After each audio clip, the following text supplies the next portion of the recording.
அன்பார்ந்த பக்தி பிளானட் நேயர்களுக்கு வணக்கம். நான் ஜி கிருஷ்ணாராவ், ஸ்ரீ துர்காதேவி உபாசகர். இப்பொழுது இந்த ஜோதிட பதிவில் என்ன கூறுகிறேன் என்றால், சிலர் ஜோதிடம் பார்க்க வருகிறார்கள். அவர்கள் கேட்கும் கேள்வி, எனக்கு திருமணம் ஆகுமா, நல்ல உத்தியோகம் கிடைக்குமா, முக்கியமானது அதுதான். அதே நேரத்தில் நன்றாக சம்பாதிப்பேனா, முக்கியமாக அதுதான், வீடு வண்டி வாசல் வாங்குவேனா. ஆனால் ஜோதிடத்திலே 12 கட்டங்கள், அந்த 12 கட்டங்கள் லக்னம் 1 அதை சுற்றி எண்ணி வரும்பொழுது 12. அந்த 12லே முக்கியமாக லக்னத்திற்கு 3ஆம் இடமும் லக்னத்திற்கு 8ஆம் இடமும் தான் உங்களுக்கு பெரிய யோகத்தை கொடுக்கிறது. ஆம், உங்களுக்கு அந்த யோகம் சாதாரண யோகம் அல்ல, தங்க கிரீடமே உங்கள் தலையில் வைக்கிறது. அந்த லக்னத்திற்கு 3ஆம் இடமும் 8ஆம் இடமும் உயர்ந்து சுபிச்சமாக நன்றாக வலுப்பெற்று இருந்தால் உங்கள் வாழ்க்கை கோட்டீஸ்வர குபேர வாழ்க்கை. அதை கூறுகிறேன் எப்படி என்று. சாதாரணமாக வாழ்க்கைக்கு தேவையானது பணம். அந்த பணத்தை பற்றி பார்க்க வேண்டும் என்றால் தொழில், வியாபாரம், உத்தியோகம். அது லக்னத்திற்கு 10ஆம் இடம், அதுதான் கர்மஸ்தானம், ஜீவனஸ்தானம் என்று கூறுகிறோம். அதே போல லக்னத்திற்கு 3 வெற்றி, புகழ், கீர்த்தி.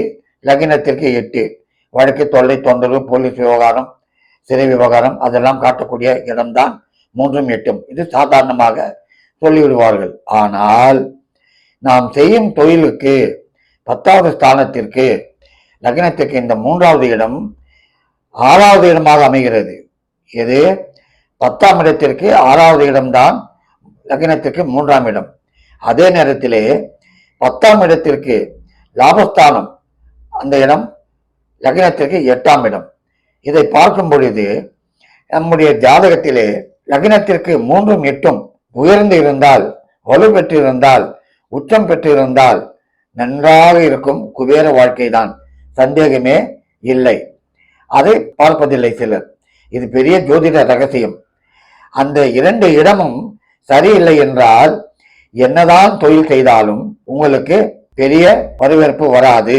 அதே நேரத்திலே 10க்கு 6 லக்னத்திற்கு 3, 10ற்கு 6 என்ன கூறுகிறது என்றால் உங்களுடைய விரோதியை, கடனை, இதையெல்லாம் காட்டுகிறது. இந்த இடம் வலுப்பெற்றிருந்தால் எந்த விரோதியும் எந்த கொம்பனும் உங்களை ஆட்ட முடியாது. அந்த அளவிற்கு பெரிய யோகத்தை, பவர்ஃபுல் யோகத்தை உங்களுக்கு கொடுத்து விடுகிறது. எது? லக்னத்திற்கு 3ஆம் இடம். அதே போல என்னதான் வியாபாரம் செய்தாலும் லாபம் இருக்க வேண்டும், அதுதான் 8ஆம் இடம். அந்த 8ஆம் இடம் அருமையாக அமைந்து விட்டால் ஐயா கேட்கவே வேண்டாம், வித்து காகிதம் கூட உங்க கைக்கு ஒரு மேஜிக் போல பணமாக மாறுகிறது. அந்த அளவிற்கு ஒரு யோகம்.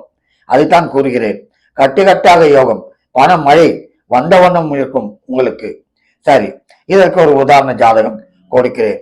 உலகம் அறிந்தவர் முகேஷ் அம்பானி இப்பொழுது அவருடைய மகனுக்கு திருமணம் நடத்தினார். திருமணமா அது? அடே அப்பா, உலகமே திரண்டிருந்தது. உலகத்தில் உள்ள பெரிய கோட்டீஸ்வரர்கள் அங்கு திரண்டு வந்தார்கள். நட்சத்திர கூட்டங்கள் எல்லாம் வந்து சேர்ந்தது. ஆம், பெரும் தலைவர்கள் எல்லாம் இருந்தார்கள். அப்படி பார்க்கும் பொழுது அவர் ஜாதகத்தை பார்ப்போம். அதாவது அவர் துலா லக்னம், லக்னத்திலே ராகு, 2ல் சனி, 3ல் சந்திரன், தனுசு ராசி, 7லே சூரியன், கேது, சுக்கிரன், புதன், 8லே செவ்வாய், 11லே குரு. சரி, இதை பார்க்கும் பொழுது லக்னத்திற்கு 3வது இடத்தை, அதாவது ஜீவனஸ்தானத்திற்கு 6வது இடத்தில் சந்திரன் அமர்ந்து விட்டான். இதற்கு மேல் என்ன வேண்டும்? பிரமாதம், தொட்டதெல்லாம் மன்னம் பொன்னாகும்.